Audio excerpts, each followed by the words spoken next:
UMfokamhlongo oyifounder yeNjoms Security uxwayisa abafowethu abangama-bodyguard okanye abangama-security ukuthi abagadi bengagcini besetshenziswa zigebengu ngoba bona bazi ukuthi bayogada kanti kuyogcinwa izinhloso ezithize ngabo.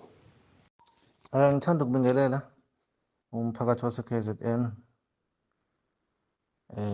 Ukhulumayo uBruce Mhlongo, i-founder yeNjoms Security. Nginesixwayiso nje esincane.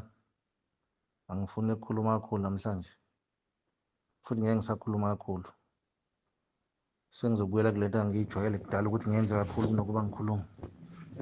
Kodwa-ke ngithi angisifake lesixwayiso njengobhuti omdala, njengobaba kwezinye iy'nsizwa ney'ntombi ezikulo mkhakha lo siwenzayo aba-security, including amaphoyisa, especially abantu abasebenza nangebhamu. Ngicela ukuthi sigade la ukuthi singagaxeliswa noma singayitholi sesilwa izimpi ezingaphandle komsebenzi lo esiwenzayo. Yes, most yethu bangena kwi-security ngoba beyitshela ukuthi mhlambe iyo into engconywana noma enamathuba amaningi omsebenzi kunezinto ey'ningi mhlambe ezisihlulile ukuthi sikwazi ukuthi sizenze noma singenazange sibe nama-resources or i-background ephilayo ukuthi singakwazi ukuthi sifunde izinto ey'cishe zibe ngconywana. Kanti akunjalo-ke umsebenzi esiwenzayo njengamanje u-challenge kakhulu, and umsebenzi esiwenzayo ubucayi ngale ndlela, and umsebenzi esiwenzayo mumbi ngokuthi sigcina sesiyithola sesifitha kuma-agenda noma sesiseva ama-agenda abantu abathize thina singazi. Uzofika uqashwe emsebenzini, ungene ufike unikwe leyo task oyinikwa yona, kanti awazi ngale ukuthi ubekelwe umgoqa. Abantu bafuna ukukusebenzisa bekusebenzisele ezinye izinto. Ngeke ngaqondana-ke nalezo zinto mina from the past, but ngiyabonga ukuthi ngoba experience yami angizange ngikaxele.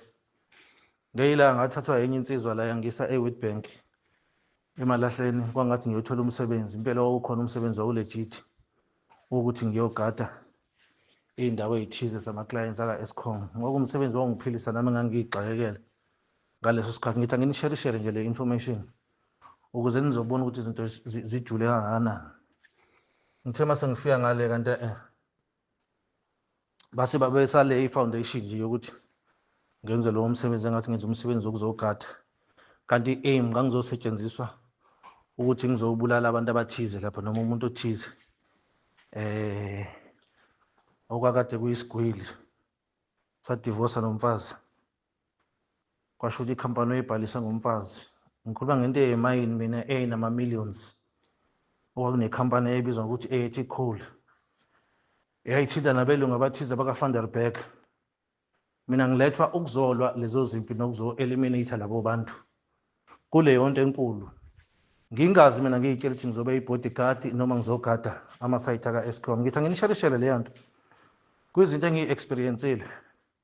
Uma sengikhona ngaphakathi siyashintsha into, sekuyavela ukuthi kahle kahle into ebengiyizele la ukuthi kuzobulawa lo muntu lo kuyena wayewu-mastermind ukuthi noma i-brain behind i-project yayiqalile yekhampani wakuthiwa AT Coal. Ngisho ngayigugulisha uzoyithola. Sebeyamdlela-ke lo muntu wakaMusa, isibongo sakhe uRonnie Musa, uyongixolela ama ikhona ngoba ngizoyiveza le nto. Sekufanele abulawe lo muntu. Isishintshile igame yonke. Mina sengihlale iy'nyanga la ngiyitshela ukuthi ngizokwenza lo msebenzi, sengithenjiswa ama-millions la, kanti sekuzoshaya umuntu okuyena wayeqale umsebenzi wakhe, bagcina bemdlela lo umsebenzi wakhe behlangene nabanye abantu. Ekugcineni kwadinga ukuthi ngi-involve amaphoyisa akwi-intelligence, ngi-involve nama-Hawks akhona lapha kuleya area. Kwangathi umuntu usebulewe, yastagwa yonke into, kwangathi operation yenzekile, kwa-celebrate-wa-ke bejabula ukuthi umuntu sebembulele, baze bakhokha ngisho imali bazi ukuthi usebule umuntu kanti akabulawanga. Kwadinga ukuthi ekugcineni ngifike emlindelweni wakhe lo muntu ekhaya, sengihamba nephoyisa sesizoveza ukuthi kwadinga ukuthi sikhande ukuthi lo muntu ufile ukuze save impilo yakhe. Kodwa kwenzeka-ke emva kwalokho-ke lo muntu ngoba phela imali ihlezi ihamba phambili, wagcina emxolelile lo mfazi wakhe omdala noma labo bantu babe behind the whole thing benza ama-deals ama-millions. Angisho ukuthi ngangibhekile kube khona bazonginika kona ngitholanga lutho vese futhi akunendaba kodwa ngayisave impilo. Ngizama ukunika le background ukuze nizo-understand abafowethu enikwi-security ukuthi nizongena ey'ntweni engathi nigada abantu kanti nizolwa izimpi zabo ey'thize eningazazi ukuthi zijule kangakanani. Ngisakhuluma ngaleyo nto kunomfowethu osanda kufa la wase-Eastern Cape okade egadwa abafowethu bakhona la e-KZN. Ababili babo engibaziyo iy'nsizwa zafaka ngisho ama-CV kumina. Kwababuhlungu uma sebebulawa labo bantu bebulawa amaphoyisa ngoba begade lo muntu ababemgadile kwakuyisiqhwaga futhi ngineyisho ukuthi uyena owayefaka umoya ukuthi abalwe namaphoyisa labo bantu.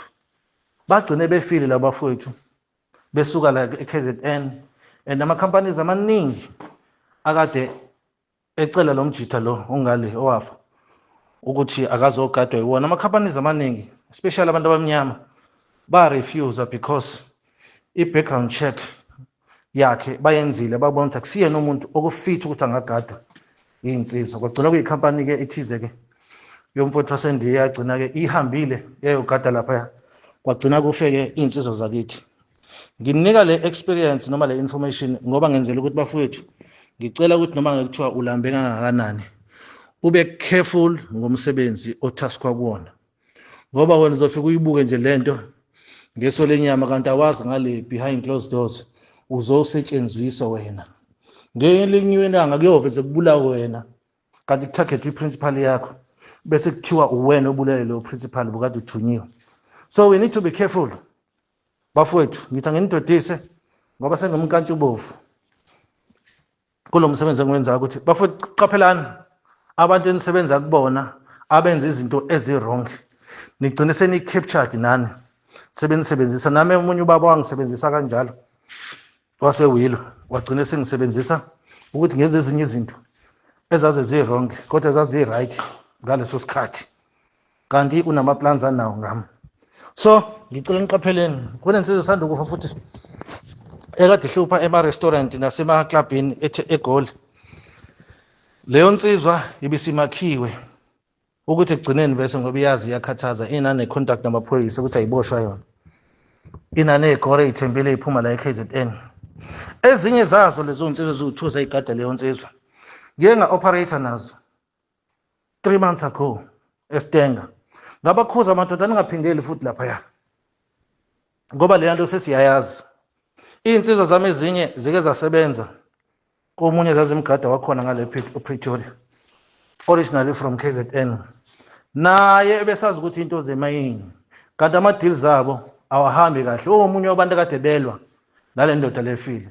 There's an incident la bagcine bedubulene khona bedubulene negenge yami. Kwakuwumsebenzi omuhle wokukhokha kahle kodwa sithema sesenza kahle investigation kwadinga ukuthi ngiyi-withdraw iy'nsizwa zami ngoba sesibona ukuthi lo muntu usebenza umsebenzi ongaqondile. Yebo wayekhokha kahle into yakhe ayigqokise kahle i-camouflage kahle engathi into zakamining kanti kunama-deals adipha ngale.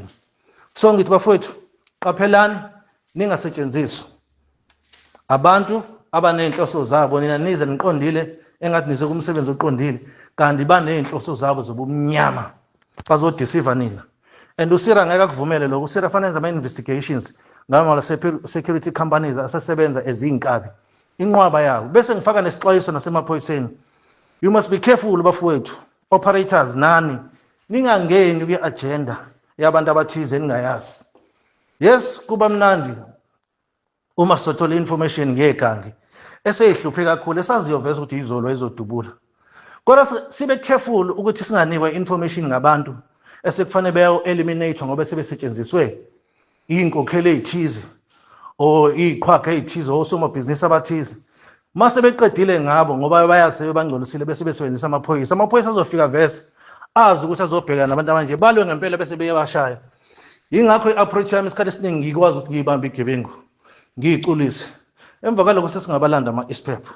Bekithi nje ngifake leso sixwayiso bafowethu kumhla ka-10 March ku-Monday ekuseni ukuthi thina esiphathe ibhamu thina sama-operators esenza umsebenzi waka-security asibe careful ukuthi singayitholi sesigaxela sesilwa izimpi esingazazi. Uyofa ungazi ungalindele ukuthi kuzoshawa wena kuzoqedwa wena uzolwa izimpi ongazazi ulwela abantu okuyibona abazokuyuza bona beholela kahle kanti banenye agenda outside scope sethu somsebenzi we security.